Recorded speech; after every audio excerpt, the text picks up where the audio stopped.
നമ്മൾ മലയാളികൾക്ക് എല്ലാവർക്കും സുപരിചിതമായിട്ടുള്ള ആറന്മുള കണ്ണാടി അതാണ് ഞാൻ ഇന്ന് അൺബോക്സ് ചെയ്യാൻ പോകുന്നത്. അപ്പോൾ ഈ ബോക്സ് ഇങ്ങനെ ഓപ്പൺ ചെയ്യുമ്പോൾ തന്നെ ഒരു ലീഫ്ലെറ്റ് അതിൻ്റെ കൂടെ ഉണ്ട്. ഇതിനെക്കുറിച്ച് അറിയാത്തവർക്ക് മനസ്സിലാക്കാനുള്ളതാണ്. ഇതാണ് ഞാനൊരു മീഡിയം സൈസുള്ള ആറന്മുള കണ്ണാടിയാണ് ഇവിടെ എടുത്തിരിക്കുന്നത്. ഇത് ഉണ്ടാക്കുന്നവരിൽ നിന്ന് നേരിട്ട് മേടിച്ചതാണ് ഞാനിത്.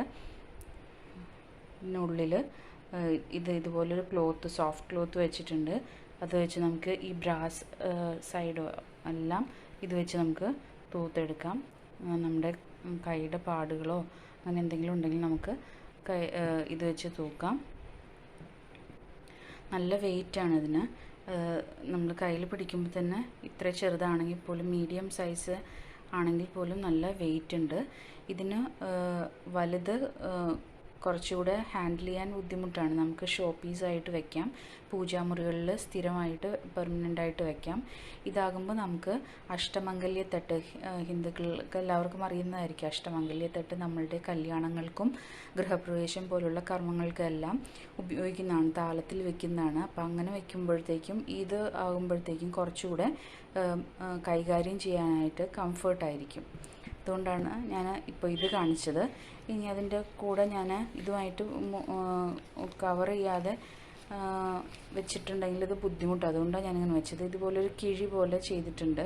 ഇതിനകത്ത് എന്താണെന്ന് വെച്ചാൽ, ഇതിനകത്ത് റെഡ് ഓക്സൈഡാണ്. ഇതിൻ്റെ സാധാരണ മിറർ തുടയ്ക്കുന്ന പോലെ നമുക്ക് ഈ ആറന്മുള കണ്ണാടിയുടെ പ്രതലം തുടയ്ക്കാൻ പറ്റില്ല. ഇതിനകം തുടയ്ക്കാൻ റെഡ് ഓക്സൈഡ് വെച്ചിട്ടുള്ള ഒരു കിഴിയാണ് യൂസ് ചെയ്യുന്നത്. അല്ലെങ്കിൽ നിങ്ങൾക്ക് ചെറുതായിട്ട് നല്ല സോഫ്റ്റ് ക്ലോത്തിലെടുത്തിട്ട് റെഡ് ഓക്സൈഡിൽ പൗഡർ പോലെ ഇട്ടതിന് ശേഷം അത് അധികമുള്ളത് ഊതിക്കളഞ്ഞതിന് ശേഷം വെർട്ടിക്കലായോ അല്ലെങ്കിൽ ഹൊറിസോണ്ടലായോ, നേരെയോ അല്ലെങ്കിൽ ഇങ്ങനെ ഹൊറിസോണ്ടലായിട്ടോ നിങ്ങൾക്കത് തുടച്ചെടുക്കാം. ഒരിക്കലും വ്യത്യസ്തമായിട്ട് അങ്ങോട്ടും ഇങ്ങോട്ടും എല്ലാം കൂടെ തുടച്ചെടുക്കാൻ പാടില്ല. അപ്പോഴത്തേക്ക് അതിൻ്റെ ഗ്ലേസിങ്ങിന് മാറ്റം സംഭവിക്കും.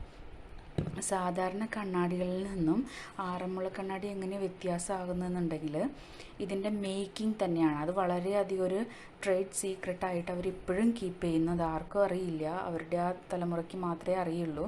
അതുകൊണ്ട് തന്നെയാണ് ആറന്മുള കണ്ണാടി ഇത്രയും പ്രത്യേകമായിട്ട് ഇരിക്കുന്നത്. ഇതിൻ്റെ ഉദ്ഭവം എങ്ങനെയാണെന്നുണ്ടെങ്കിൽ, നമ്മൾക്ക് എല്ലാവർക്കും പരിചിതമായ ആറന്മുള, പത്തനംതിട്ട ജില്ലയിലാണ് ആറന്മുള. ആറന്മുളയിൽ അവിടുത്തെ പ്രധാന ഡയറ്റി ആയിട്ടുള്ള, അതായത് നമ്മൾക്ക് എല്ലാവർക്കും അറിയുന്ന ആറന്മുള പാർത്ഥസാരഥി ക്ഷേത്രം, ആ ക്ഷേത്രവുമായിട്ട് ബന്ധപ്പെട്ടാണ് ഈ ആറന്മുള കണ്ണാടിയുടെ ഉദ്ഭവം വരുന്നത്. അതായത് തമിഴ്നാട്ടിലെ തിരുനെൽവേലിയിൽ നിന്നും കുറച്ച് ആൾക്കാർ ഈ ആറന്മുള ഭാഗത്ത് വന്ന് താമസിക്കുകയും അവർ ആണ് ഭഗവാന് ആവശ്യമായിട്ടുള്ള കാര്യങ്ങൾ ഉണ്ടാക്കിയിരുന്നത്. അങ്ങനെ ഭഗവാന്റെ കിരീടം ഉണ്ടാക്കുന്നതിനായിട്ടുള്ള മെറ്റൽ കൂട്ടുകളും കാര്യങ്ങളും ചെയ്യുന്നതിൻ്റെ ഇടയിൽ അവരുടെ ആ കോമ്പോസിഷനൊന്ന് മാറ്റി നോക്കി അവർ അതിൽ നിന്ന് ബാക്കി വന്ന സാധനങ്ങളൊക്കെ എടുത്തിട്ട് അവരൊന്ന് ചെയ്ത് നോക്കിയത്. അപ്പോൾ വളരെ ഗ്ലേസിങ് ആയിട്ടും നല്ലൊരു മിറർ പോലെ എഫക്റ്റ് വന്നു. അങ്ങനെയാണ് ഈ ആറന്മുള കണ്ണാടി ഉണ്ടാക്കിയത്. അങ്ങനെയാണ് ഇതിൻ്റെ ഉത്ഭവം പറയുന്നത്. അതുകൊണ്ട് തന്നെ ഇത് പിന്നീട് എല്ലാവരും അവരവരുടെ ഗൃഹങ്ങളിൽ അഭിവൃദ്ധിക്കായിട്ട് വെക്കാൻ തുടങ്ങി. ഇതിൻ്റെ ഒരു പ്രസൻസ് നമുക്ക് വളരെയധികം ഐശ്വര്യം കൊണ്ടുവരുമെന്നാണ് പറയുന്നത്. ഇത് സാധാരണ നമ്മൾ മിററിൽ ഈ പ്രതലം വന്നിട്ട്, ഈ നമ്മളുടെ മുഖം കാണുന്ന ഈ പ്രതലം വന്നിട്ട് പോലെയുള്ള സാധനങ്ങൾ, ടിന്നിലൊക്കെയാണ് ഉണ്ടാക്കുന്നത്. എന്നാൽ ഈ ആറന്മുള കണ്ണാടിയിൽ എന്താണെന്നുണ്ടെങ്കിൽ ഈ കാണുന്ന ഈ പ്രതലം ഇവർ ഉണ്ടാക്കിയിരിക്കുന്നത് മെറ്റൽ ഉപയോഗിച്ചിട്ടാണ്. മെറ്റലാണ് ഈ പ്രതലം ഭംഗിയാക്കുന്നത്, അല്ലെങ്കിൽ കാണുന്ന ഭാഗം മെറ്റൽ കൊണ്ടാണ് ഉണ്ടാക്കിയിരിക്കുന്നത്.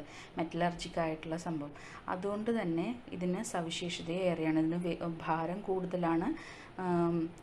മറ്റ് മിററുകളിൽ നോക്കുന്നതിനേക്കാളും വളരെ വ്യക്തമായി നമുക്ക് മുഖം കാണാൻ സാധിക്കും.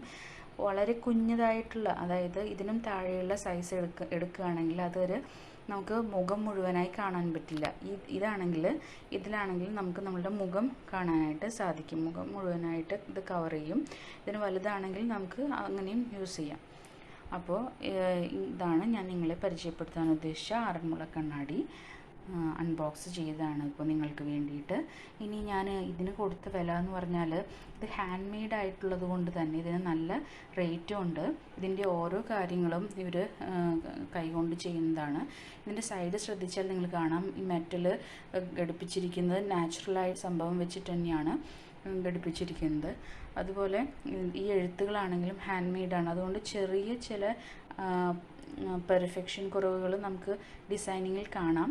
പക്ഷെ ഇത് ഹാൻഡ് മെയ്ഡ് ആണെന്നുള്ളത് കൊണ്ടും ഇതിൻ്റെ ആ ഒരു പവിത്രത കൊണ്ടും നമ്മൾ ഇത് എല്ലാവരും ഏത് രൂപത്തിൽ ഡിസൈൻ ചെയ്തു വന്നാലും അത് സ്വീകരിക്കുന്നതാണ്. അതുപോലെ തന്നെ ഇതിന് വില ഞാൻ പറഞ്ഞില്ല. ഇത് മീഡിയം സൈസുള്ളതിന് ഞാനിപ്പോൾ 4800 രൂപയാണ് ഇതിന് കൊടുത്തത്. ഇത് അവരുടെ ഇതിന് പിന്നിലുള്ള കഷ്ടപ്പാടുകളും ഇതുണ്ടാക്കാനുള്ള അധ്വാനവും ഓർത്താൽ ഈ 4800 രൂപ എന്ന് പറഞ്ഞത് വളരെ കുറവായിട്ട് തന്നെ തോന്നും.